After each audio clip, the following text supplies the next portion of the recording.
अस्सलामुअलैकुम। I am Kamal. Welcome to Biovibe. आज की वीडियो में हम डिस्कस करेंगे मियोसिस को। लास्ट लेक्चर में हमने माइटोसिस को डिस्कस किया था। अब हम देखेंगे कि मियोसिस क्या होता है। It is a type of cell division in which each daughter cell receives the half number of chromosome as compare to the parent cell.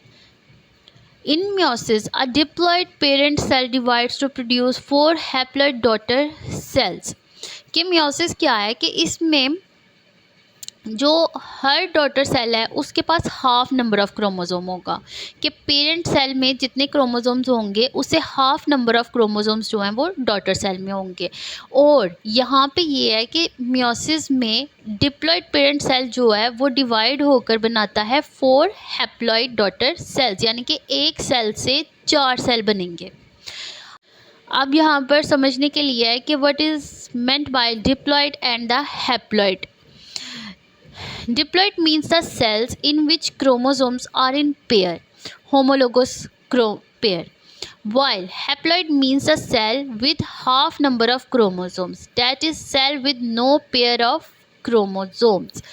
Diploid का मतलब है कि जिसमें क्रोमोसोम्स जो हैं वो पेयर की फॉर्म में होंगे, लेकिन हैप्लॉइड में हाफ नंबर ऑफ क्रोमोसोम्स होंगे। इसको और आसानी से समझने के लिए हम इस तरह से समझ सकते हैं, मियोसिस को हम इस तरह से समझ सकते हैं कि मियोसिस में क्या है कि एक ये पेरेंट सेल है। अब इस पेरेंट सेल से बनेंगे 4 सेल्स। अब जो पेरेंट सेल है ये डिप्लॉइड सेल है और जो ये डॉटर सेल्स हैं ये हैप्लॉइड है। अब डिप्लॉइड और हैप्लॉइड क्या है कि डिप्लॉइड में नंबर ऑफ क्रोमोसोम्स जो हैं वो in the form of pair होंगे, यानी कि टोटल 46 क्रोमोसोम्स होंगे। ये हम बात ह्यूमन बींग्स की कर रहे हैं। और हैप्लॉइड में नंबर ऑफ क्रोमोसोम्स जो हैं वो हाफ होंगे, यानी कि 23 क्रोमोसोम्स होंगे।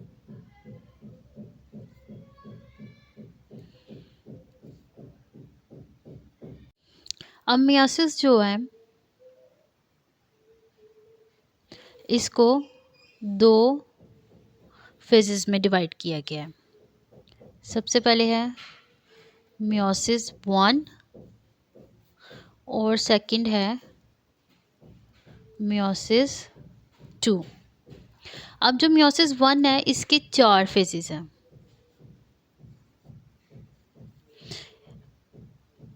Prophase 1, metaphase 1, anaphase 1 and telophase 1। उसी तरह मियोसिस 2 के भी 4 फेजेस हैं। Prophase 2, metaphase 2, anaphase 2 and telophase 2। अब हम बारी बारी इन सब फेजेस में देखेंगे कि सेल किस तरह से डिवाइड होता है। Meiosis 1. In meiosis 1, the homologous chromosomes in a diploid cell separate and so 2 haploid daughter cells are produced. It is subdivided into prophase 1, metaphase 1, anaphase 1 and telophase 1. के होमोलोगस क्रोमोसोम्स जो हैं diploid sales के वो separate होंगे और 2 haploid daughter cells बनेंगे meiosis 1 में। अब देखते हैं प्रोफेज 1 में क्या होगा। During this stage, chromatin condenses and take the shape of chromosomes. Each chromosome consists of 2 sister chromatids because the DNA has already replicated before meiosis. Homologous chromosomes move close together. They pair up in a process called synapsis. Each pair of homologous chromosomes is called tetrad. Non-sister chromatids of homologous chromosomes become zipped together, forming X-shaped structure called chiasmata. Each chiasma is the site of crossing over. that is exchange of portion of chromosomes between non-sister chromatids. Crossing over leads to the recombination of genetic material. Prophase 1 में क्या हो रहा है कि जो chromatin है वो condense होकर एक थिक विजिबल स्ट्रक्चर बनाएंगे जिसको हम कहेंगे क्रोमोसोम्स। अब हर क्रोमोसोम्स के पास जो है वो 2 सिस्टर क्रोमेटिड्स हैं। अब क्या होगा कि होमोलोगस क्रोमोसोम्स जो हैं वो आपस में एक दूसरे के करीब आएंगे। अब यहाँ पर आकर प्रोसेस होगा साइनेप्सिस का। साइनेप्सिस क्या है कि वो अपने एक्सचेंज ऑफ सेगमेंट है कि क्रोमोसोम्स जो हैं वो अपना एक एक हिस्सा जो है आपस में एक्सचेंज करेंगे। इसको हम इजीली इस तरह से समझ सकते हैं कि ये एक क्रोमोसोम है। ये लास्ट वीडियो में भी हमने डिस्कस किया था कि ये 2 जो हैं ये हैं सिस्टर क्रोमेटिड्स। ये है सेंट्रोमेयर। अब क्या है कि एक ये पेयर है पूरा होमोलोगस पेयर है और एक ये पेयर है क्रोमोसोम का। अब सेल में ये दोनों जो हैं एक दूसरे के करीब आ जाएंगे। करीब आके ये ऐसे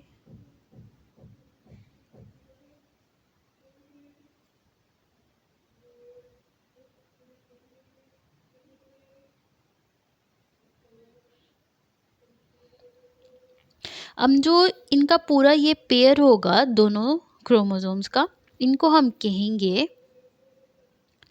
टेट्राड। अब जहाँ से ये दोनों एक दूसरे के साथ अटैच होंगे उस पॉइंट को हम लोग कहेंगे, जिधर से इनकी अटैचमेंट होगी या आपस में जुड़े होंगे उनको हम कहेंगे चियस्मेटा। अब इस जगह पे सेल जो है क्रोमोसोम्स जो हैं वो अपना एक एक हिस्सा जो है वो आपस में एक्सचेंज कर लेंगे। इसको हम और अच्छे तरीके से बुक से देख सकते हैं कि बुक में उन्होंने हमें ये बताया हुआ है कि यहाँ पे कि ये होमोलोगस क्रोमोसोम्स हैं दोनों और ये आपस में अटैच हुए हुए हैं जिस पॉइंट पे उसको कहेंगे चियस्मेटा। अब क्या है कि ये अपना अपना एक एक सेगमेंट जो है उसको एक्सचेंज करेंगे। इस प्रोसेस को हम कहेंगे क्रॉसिंग ओवर, कि उन्होंने अपना एक एक जो हिस्सा है वो एक दूसरे के साथ एक्सचेंज कर लिया है। Other events of prophase 1 are similar to the process of mitosis. The nuclei disappear and the nuclear envelope breaks. Centrioles migrate to opposite poles and make spindle fibers to which chromosomes attach. इसके बाद prophase 1 और prophase of mitosis जो है वो similar है कि nuclear envelope और nuclei जो है वो डिसअपियर हो जाएंगे। अब जो सेंट्रियोल्स हैं वो अलग अलग साइड पे माइग्रेट करेंगे, वो डुप्लीकेट हो जाएंगे और एक एक साइड पे माइग्रेट कर जाएंगे और बनाएंगे स्पिंडल फाइबर्स जो कि क्रोमोसोम्स के साथ अटैच होंगे। नेक्स्ट है metaphase 1। The tetrad attached with spindle fibers align along the equator. In this way, they form metaphase plate. In the metaphase plate of meiosis 1, 2 spindle fibers form both poles attached with one pair of homologous chromosomes. जो tetrad हैं वो attach होंगे spindle fibres के साथ और अपने आप को इक्वेटर पे अलाइन कर लेंगे। अब यहाँ पे ये बना देंगे मेटाफेज प्लेट। अब मेटाफेज प्लेट जो है मेयोसिस 1 की, उसमें क्या है कि होमोलोगस क्रोमोसोम्स जो हैं हर पेयर के साथ 2 स्पिंडल फाइबर्स अटैच होंगे। इसको अगर हम यहाँ पे डायग्राम में देखें कि ये मेटाफेज है और यहाँ पे ये टेट्राड है, यहाँ से 2 स्पिंडल फाइबर्स यहाँ पे अटैच हैं और 2 स्पिंडल फाइबर्स यहाँ पे अटैच हैं। उसी तरह इस पे भी 2 स्पिंडल फाइबर्स यहाँ से अटैच हैं, यहाँ पे 2 स्पिंडल फाइबर्स यहाँ से अटैच हैं। नेक्स्ट है एनाफेज। अब एनाफेज में क्या होगा कि ये जो स्पिंडल फाइबर्स हैं इनको पुल करेंगे। अब होमोलोगस क्रोमोसोम्स जो हैं, जो इनका टेट्राइड बना हुआ था कि 2 ये और 2 ये आपस से अलग होना शुरू हो जाएंगे। स्पिंडल फाइबर्स इनको खींचकर एक को इस तरफ ले जाएंगे एक पेयर को, और एक पेयर को इस तरफ ले जाएंगे। उसी तरह इनमें भी एक पेयर इस तरफ चला जाएगा और एक पेयर इस तरफ चला जाएगा। नेक्स्ट है टीलोफेज। टीलोफेज 1 में spindle disappears and a nuclear envelope is made around each haploid set. Nucleolus also reforms during telophase 1. The chromosomes uncoil into chromatin. Cytokinesis occurs and 2 daughter cells are made. के telophase 1 में अब यहाँ पर एक pair of chromosomes हैं, यहाँ पे pair of chromosomes है और यहाँ पर न्यूक्लियोली भी वापस आ गया, न्यूक्लियर एनवेलप भी आ गया, स्पिंडल फाइबर्स ख़त्म हो जाएंगे और क्रोमोसोम्स जो हैं वो अनकॉइल होके क्रोमेटिन की फॉर्म में आ जाएंगे और साइटोकिनेसिस होगी और सेल 2 सेल्स में डिवाइड हो जाएगा। अब नेक्स्ट इसके बाद होगा मायोसिस 2। नेक्स्ट है meiosis 2। Meiosis II closely resembles mitosis and consists of 4 phases: prophase 2, metaphase 2, anaphase 2 and telophase 2. In prophase 2, the nucleoli and the nuclear envelope disappear and the chromatin condenses. Centrioles move to the poles forming spindle fibers. अब इसमें कह रहे हैं कि meiosis 2 जो है वो mitosis के जैसा ही है।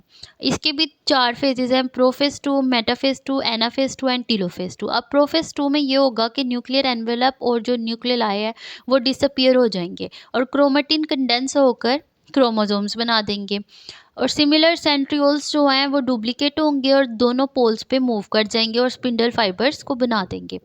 फिर मेटाफेज 2 आ जाता है: spindle fibers attach to the kinetochore of the chromosomes aligning them to the at the cell's equator. कि फिर मेटाफेज 2 में स्पिंडल फाइबर्स जो हैं वो क्रोमोसोम्स के साथ अटैच होकर उनको सेंटर में अलाइन कर देंगे जिससे मेटाफेज प्लेट बनेगी। In anaphase 2 spindle fibers pull sister chromatids apart toward opposite poles. अब एनाफेज में क्या होगा कि जो क्रोमोसोम्स हैं उनको पुल करेगा स्पिंडल फाइबर, जिससे एक सिस्टर क्रोमेटिड जो है वो एक पोल पे चला जाएगा और दूसरा सिस्टर क्रोमेटिड जो है वो दूसरे पोल पे चला जाएगा। Finally, in telophase 2, chromosomes uncoil back into chromatin, nuclear envelope and nucleolus reforms and cytokinesis occur. This results in the formation of 4 daughter cells, each with the half number of chromosomes. कि अब यहाँ पर telophase 2 में ये होगा कि वो दोबारा से अनकॉइल होकर क्रोमोसोम्स जो हैं वो क्रोमेटिन बन जाएंगे, न्यूक्लियर एनवेलप और न्यूक्लियोलस जो है वो दोबारा से बन जाएगी। साइटोकिनेसिस होगा कि सेल 2 सेल्स में डिवाइड हो जाएगा, यानी कि अब यहाँ पर साइटोकिनेसिस होने के बाद 4 सेल्स बनेंगे। अब इन चारों में नंबर ऑफ क्रोमोसोम्स जो हैं वो हाफ होंगे, यानी कि हर सेल में 23 क्रोमोसोम्स होंगे। अब मायोसिस 2 को अगर हम डायग्राम की फॉर्म में देखें तो ऐसे है कि मायोसिस 1 में 2 सेल बने। अब इन दोनों सेल्स जो हैं इनमें मायोसिस 2 होगी और मायोसिस 2 इस तरह से कि प्रोफेज 2 जो है उसमें सिमिलर है माइटोसिस के कि यहाँ पर न्यूक्लियोले और जो न्यूक्लियर एनवेलप है वो डिसअपियर हो जाएगा, क्रोमेटिन जो है कंडेंस होकर बना देंगे क्रोमोसोम, सेंट्रियोल्स डुप्लीकेट हो जाएगा और स्पिंडल फाइबर्स फॉर्म करेगा। ये दोनों में हो रहा है सिमिलर। और फिर उसके बाद मेटाफेज आएगा। मेटाफेज 2 में जो क्रोमोसोम्स हैं ये सेंटर में अलाइन हो जाएंगे और स्पिंडल फाइबर्स इनके साथ अटैच होंगे, ये मेटाफेज प्लेट बना देंगे। नेक्स्ट जो है इसके बाद एनाफेज 2 आएगा। एनाफेज 2 में स्पिंडल फाइबर्स इन दोनों क्रोमोसोम्स को पुल करेंगे और से एक सिस्टर क्रोमेटिड एक पोल पे चला जाएगा, दूसरा सिस्टर क्रोमेटिड जो है दूसरे पोल पे चला जाएगा। उसके बाद है टीलोफेज 2। टीलोफेज 2 में ये होगा कि सेल जो है उसमें दोनों तरफ जो है वो इक्वल नंबर ऑफ क्रोमेटिड्स होंगे। अब जो ये क्रोमेटिड्स हैं इनमें साइटोकिनेसिस होगी यहाँ पे टीलोफेज 2 में। यहाँ पर जो है साइटोकिनेसिस से पहले न्यूक्लियोले और न्यूक्लियर एनवेलप जो है वो बनेगा। जो क्रोमेटिन है सिस्टर क्रोमेटिड्स जो हैं वो अनकॉइल होकर क्रोमेटिन बना देंगे और यहाँ पर साइटोकिनेसिस होगी। साइटोकिनेसिस से ये 2 सेल्स में डिवाइड हो जाएगा। अब यही प्रोसेस जो मायोसिस 1 में 2 सेल्स बने थे इसमें भी यही प्रोसेस हुआ है और इस सेल में भी यही प्रोसेस हुआ है, जिससे at the end of the meiosis 4 haploid cells बने हैं और इन सब में 23 क्रोमोसोम्स हैं, यानी कि जो डिप्लॉइड सेल था उसका हाफ नंबर ऑफ क्रोमोसोम्स होता है हैप्लॉइड सेल्स में।